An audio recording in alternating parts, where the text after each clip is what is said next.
نزلت فيديو وانا راكب عربيه البيجو قلب مصر كلها وواصل ملايين المشاهدات على كل المنصات. وانا راجع دلوقتي من المنصوره، كنت برخص حتى الترخيص اهوت، برخص العربيه اللي هي الدبابه بتاعت الشركه، لسه الرخصه مستلمها جديده اهي. فعايز اقول بس للناس، لان الناس ما بترحمش حد في الكومنتس، يعني الناس في الكومنتس كانوا جمال قوي بصراحه، وراكب عربيه زي دي مش حاسس بالناس ومش عارف ايه. انا عايز اقول لك ان العربيه الدبابه دي اول عربيه اشتريتها، ما كانش معايا عربيه ملاكي، كنت بنقل فيها الشغل بتاع الشركه، وفي نفس الوقت كنت بنام فيها هنا.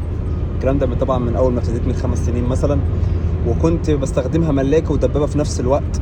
وحاليا اهوت وانا لسه مصور الفيديو بتاع البيجو راجع، كنت برخصها، انا اللي نزلت ارخصها في المنصوره وجيت، وانا على شبرا بنا اهوت اللي عارف الطريق.